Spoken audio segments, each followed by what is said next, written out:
Hello everyone, this is Jamie here, the Crypto Koala. Now today I've got Brad Mattson. He's a doctor and the founder of Peeratlas.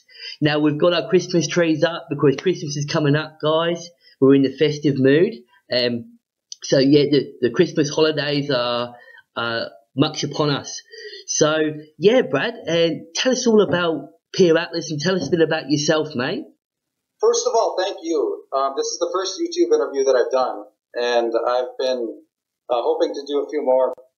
I've been super busy, but thankfully, Colin Placer, the co-founder, and Ling Wu have been doing an excellent job holding things down.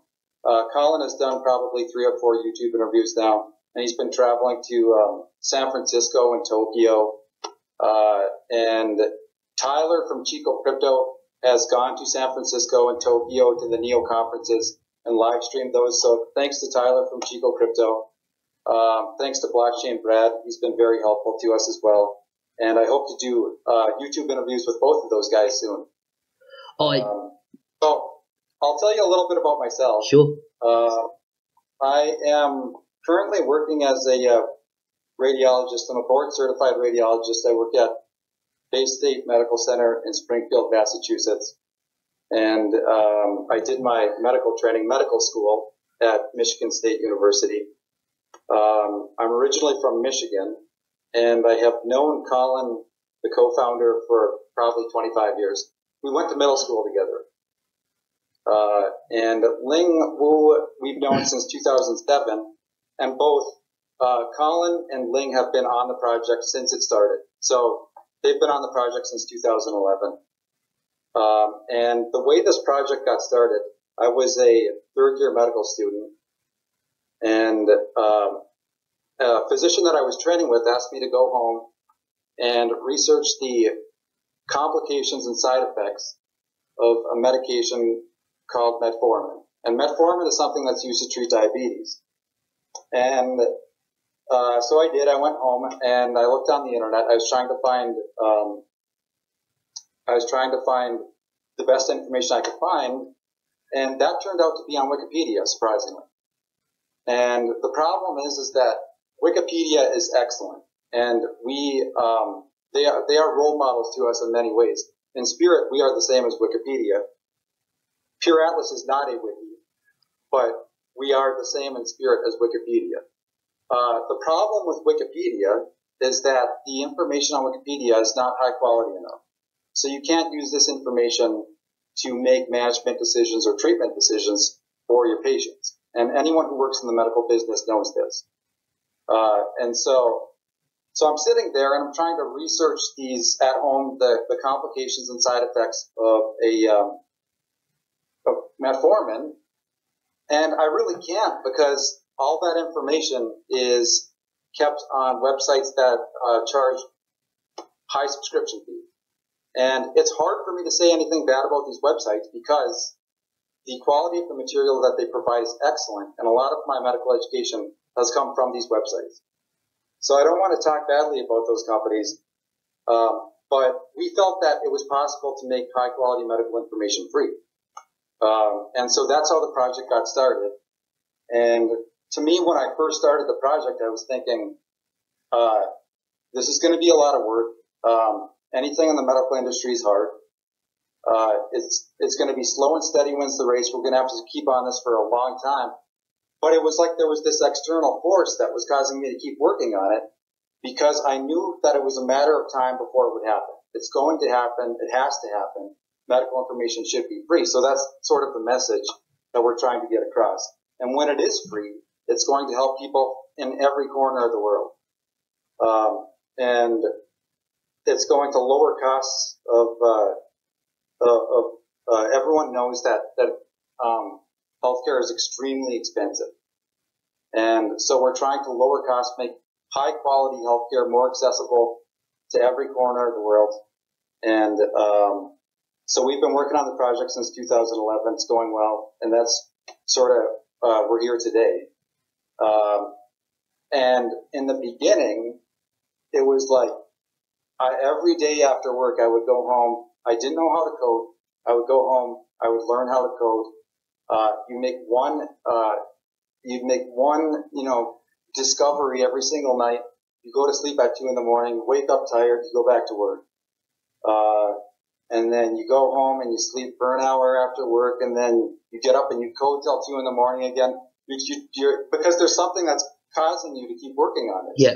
You don't know what's driving you, but something's driving you. And so that's how we ended up here today. Well, you know you've got a good project, and just giving that momentum, bringing a blockchain, you know, a worldwide medical resource like that would be so valuable worldwide, and you know that it's going to help a lot of people out. And I guess that's what drives you, is being able to help all the medical professionals out, and also, you know, the common person. Just being able to access that information and utilising blockchain technology is so valuable. So you must probably identified something that's going to be really useful out there, especially you saying about in the US, like healthcare in the US. Over here, we've got a medical system called Medicare, where we pay tax and we get sort of subsidised medical treatment. It's basically free to a degree, but over in the US, you guys have to pay big insurances and Medicare, medical costs over in the US are absolutely huge. So I really applaud you for developing such a good project. And yeah, man, I can code in like the JavaScript. I'm trying to learn that myself, and it is a beast to try and get all that in. But you just, if there's something that's driving you and you've got a really good project, and which I think you have, it's just gonna get up every night, every day, to learn it and to keep plugging away. Which you've got some really good announcements, and you're progressing. So tell us, Brad. So all your medical knowledge you've gained yourself and Colin, how are you going to make Peeratlas a great resource? So the medical business is probably it's as far as most industries go, it has a barrier to entry, right? Because it's like you need to have medical training if you expect to launch a medical product. And as far as we know, we're the first doctors that are trying to launch an ICO. And honestly, blockchain wasn't something that was always on our radar since the beginning. When we started the project in 2011, Bitcoin existed, but I didn't know anything about it. And so I didn't really invest in Bitcoin until the end of 2016. And that's when I started thinking about the possibilities of blockchain. And I started to think that maybe this is actually the future. And if you're trying to develop a product for the future, it's going to have to be launched on the platform of the future. So that was sort of how we got into working in blockchain. But yeah, to answer your question, the medical training is entirely necessary for what we're doing, because it's going to be an open source medical encyclopedia. And it is going to require a lot of quality control. So the information that is contained in an encyclopedia is extremely valuable, and it has to all be correct. That's one of the reasons that we can't be a wiki. So this is something where you have to hire, medical professionals to write the articles. You have to hire medical professionals to edit them, and also peer review teams. And you're not going to get high quality information unless you pay for it.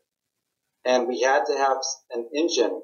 We had the framework, we had the car before, but we didn't have the engine. Blockchain is the engine. And it's going to allow us to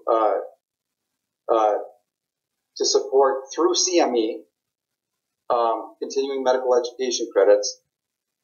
We will send continuing medical education credits to the respective boards for each physician that is using our website in exchange for them sending us Atlas tokens. And then we use the Atlas tokens to pay authors, editors, and peer review teams. And we need to do this because the information needs to be correct. And we feel that our credentials as physicians are necessary to create a medical encyclopedia because there's just the barrier to entry. I mean, it needs to be, the company needs to be run by doctors. And for the most part, all of the content on the site will be created and peer reviewed by doctors as well. And you have to be able to communicate with people too. So I think it's entirely necessary to be trained as a physician. Definitely. You sound like you've got the checks and balances there. It's been reviewed. Yeah. So you're providing information that is verified, it's checked, and you're showing information that is useful, but also it has been looked at, and it is quality information. So that's really good. That's really good, Brad. Now I hear you've got a long-term AI goal. Now tell us a bit about that. Yeah, so that's interesting because that's actually the reason that I'm here today. I would have never had the energy to work on it this long and this hard if this wasn't the long-term goal. So it's hard for us to predict how long it's going to take for that goal to actually happen. So the idea was, and this was the very first phone call that I made to Colin. Every time that I have an idea, I run it past Colin first because he's very smart and he can usually tell me, he can pick apart the problems with what I'm thinking, and he can usually tell me where the challenges are going to be. And so when I first came across this idea, the first thing I did was I called him, and we both sort of agreed that there's no reason that this couldn't happen. We knew it'd be a lot of work, but there's no reason it couldn't happen. And the ultimate goal was to create a computer which can manage and treat patients as well or better as a human could, because computers don't get tired. And if you can create artificial intelligence which is good enough, we believe that there, in the distant future, a long time from now, doctors shouldn't have to feel afraid about losing their jobs anytime soon. But in the distant future, we think that AI for the management and treatment of patients is pretty much going to be all it is. I mean, you can't stop progress. And in the future, I would have found something else to do. So there's a lot of people who ask me, as a radiologist, if I'm worried about computer-aided detection, and that's like computers reading CT scans and MRIs. And I tell them no, and in fact, I want that to happen badly because I'm looking for something else to do anyways. I'll find a different job. Yeah. And I want it to happen because I think it'll cut down on the number of mistakes overall, just because computers do things consistently. And so the reason we're here today was because, and we call it the Holy Grail at Peeratlas. We want to create proprietary algorithms, which are interfaced.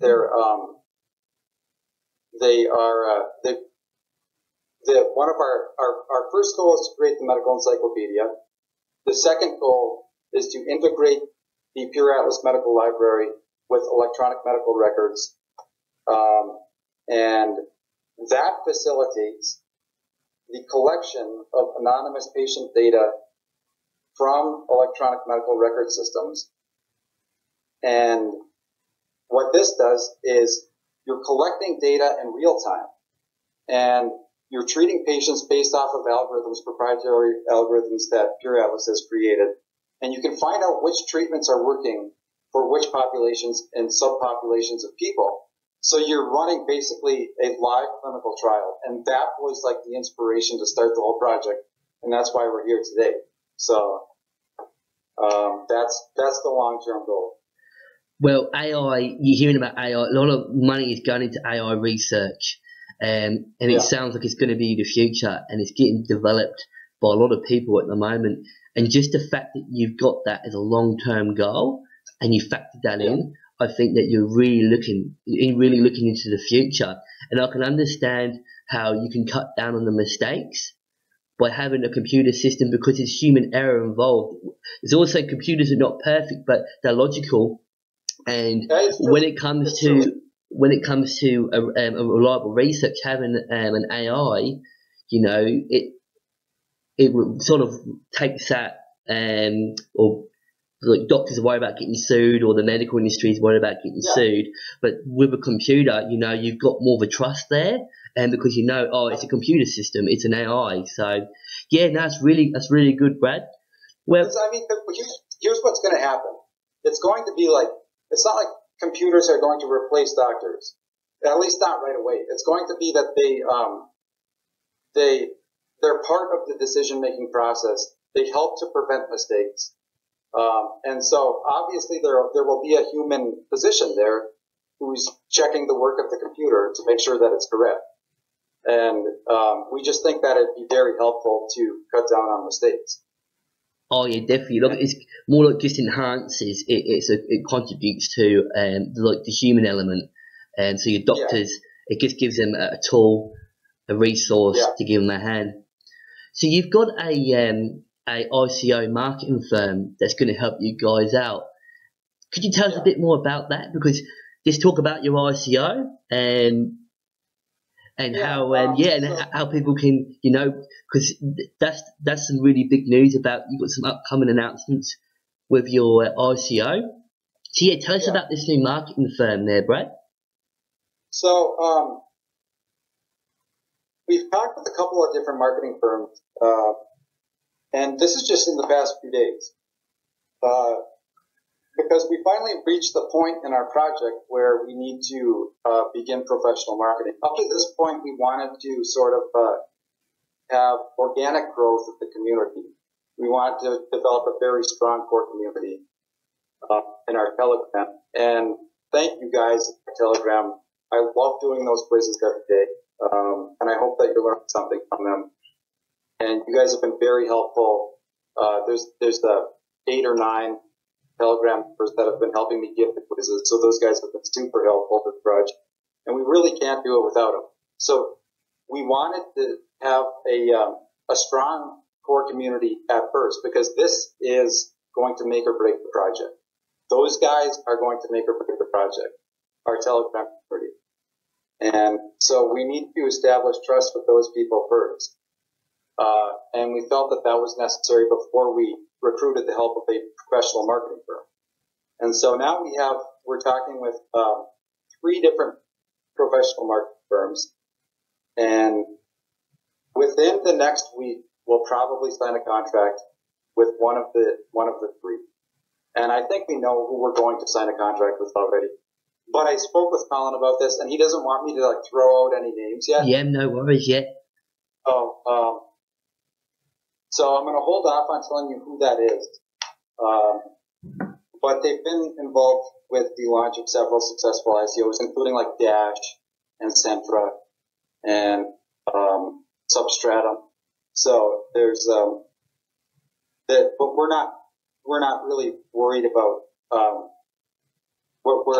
We're very confident that we're going to meet our goals in the ICO.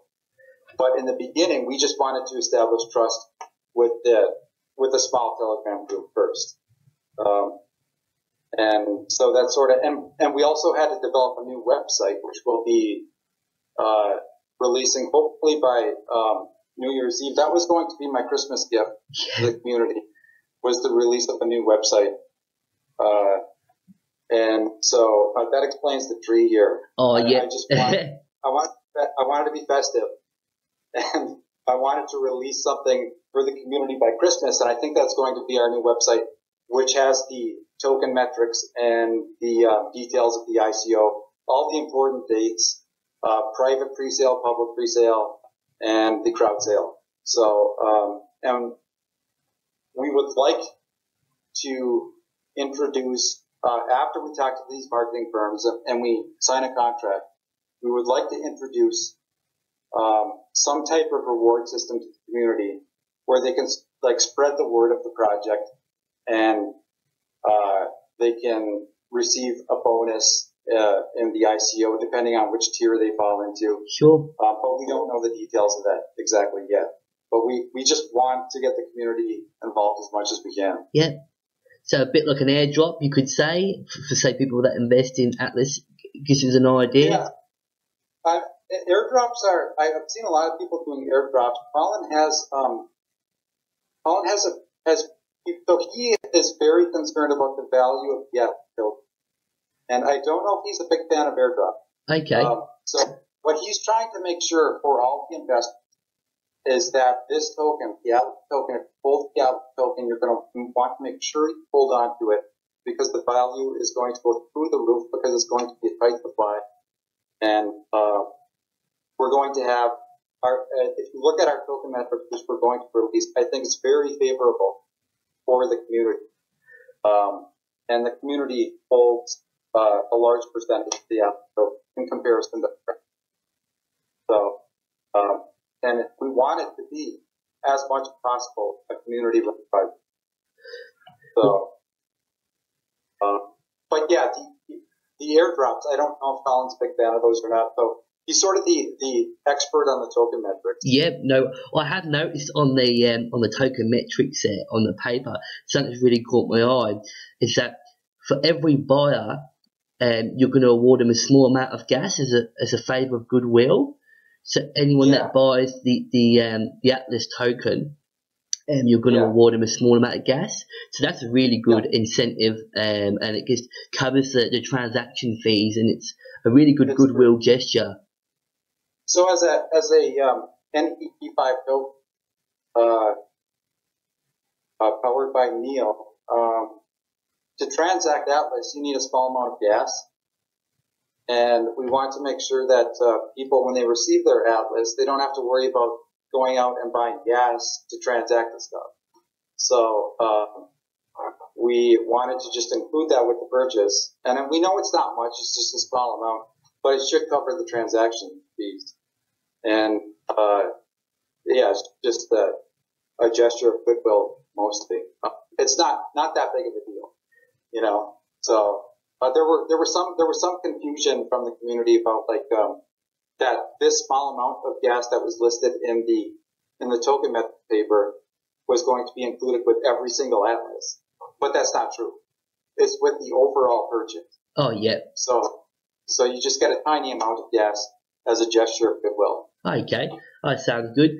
Well, when do you reckon your ICO is going to actually happen? When you sort of roughly aiming to have your pre-sale, and when you're actually going to start your ICO? Just a sort of a rough date. Yeah. So we hope to conclude the ICO by March 31st. So everything will be over and done with by March 31st. And the next step in this whole process is to mint the Atlas. Once the Atlas tokens are minted, then we can open up the private presale right away.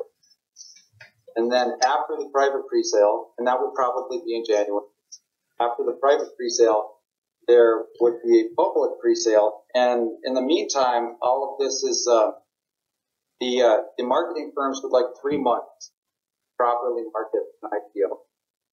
And so they give you details on how much you can expect to spend and how long it's going to take. And they think to do it right, you need 3 months.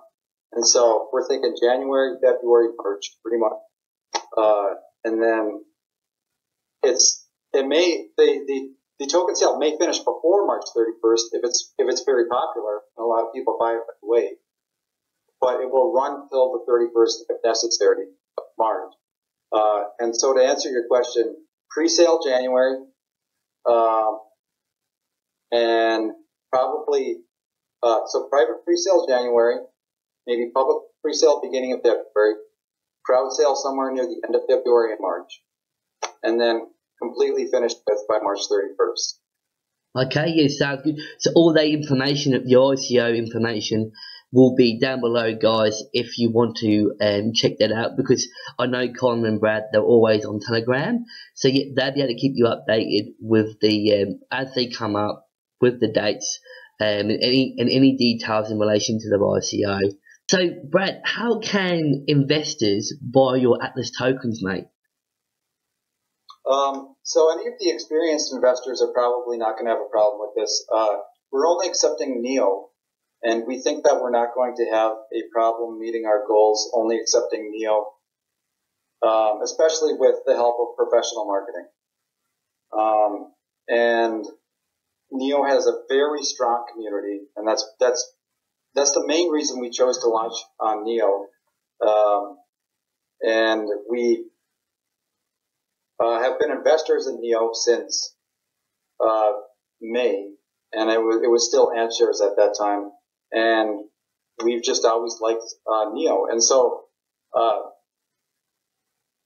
the experienced investors won't have a problem. The people that really have interest in our project, who are just getting into blockchain, they typically in the United States would buy their tokens through something like Coinbase. That's probably the biggest one. There's also an exchange called Gemini, and in other parts of the world, each country has its own major exchange.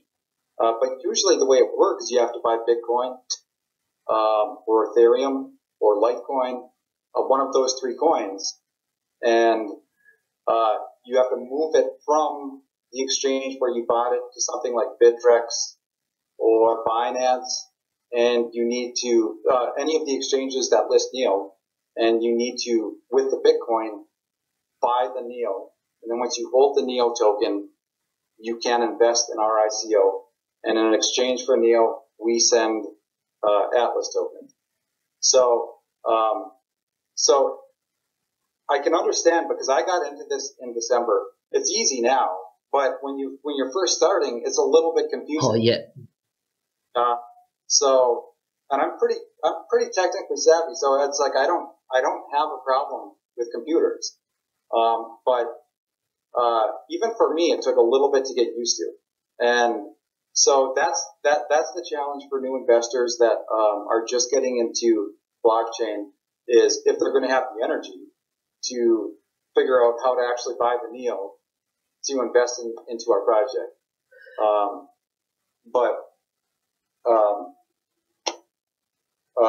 Like I say, the trading pairs that exist on most exchanges are either Bitcoin NEO, Litecoin NEO, Ethereum NEO, one of those major ones. And hopefully, we won't have a problem selling out the crowd sale because people couldn't figure out how to buy NEO. But hopefully, I think that's a major advantage for us, is the fact that we're launching on NEO, because I think that the NEO community will sort of help us meet our goals easier than if we were an ERC20 token. Oh, well, definitely. Well, in the US, Coinbase, being the biggest exchange, it's only rumored, but hopefully in the future that they will announce that they'll have NEO as one of their tokens. So we can only pray, and it will cut out. And Coinbase, if you hear this video, guys, you got to list NEO. Really, it's such a growing ecosystem. It's going to be so big, guys. Coinbase, you'll make a lot of money off NEO, and please add it.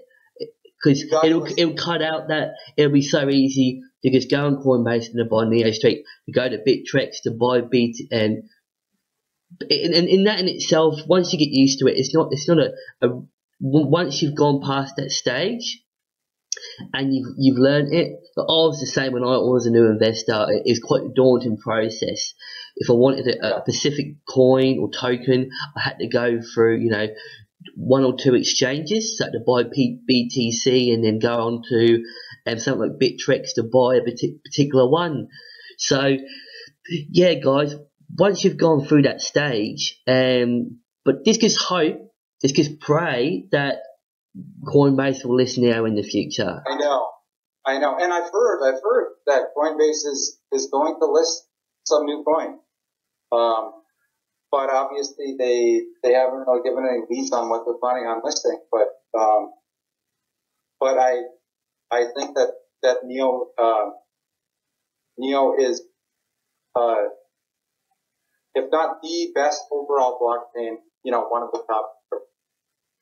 So especially if you transact, if you actually use it. It seems like, I agree with you, mate. It seems like in 2018, it's going to do really well. I think it's going to do really well. So, it's, especially with Ontology and the entire ecosystem. Just going back like 3 or 4 months ago, the rate of growth and how much it's progressed, the whole ecosystem, how much it's grown is staggering. It's mind blowing, and it seems like every few days there's a new ICO, there's a new D app, there's so many, and it's just growing and growing. So I think next year, it's just like what I admire most about Neo is the emphasis they put on community. When we started this project, Nathan from Neo, who's been our unofficial advisor for the project since Dow put us in contact with him. He told us something that was very important, and the words just stuck. And he said, "Blockchain is about community," and it's so much different than traditional business. Because in traditional business, you try and sort of protect what you have. You try and be careful about not giving too much company away. So in blockchain, it's entirely different. You try and get as much community involved as possible. And you don't worry about letting. That's why we're giving so many such large percentage of the Atlas tokens to the investor, because we think that the community should run the project. And so that sort of like turned our world upside down, and things started to make sense after that. And we made a lot of progress the 3 or 4 months after we learned exactly what blockchain stands for. It's all about. Well, Brad, mate, it's been great talking to you. Been a really good chat. Thank you so much for taking the time. Happy holidays, and Merry Christmas.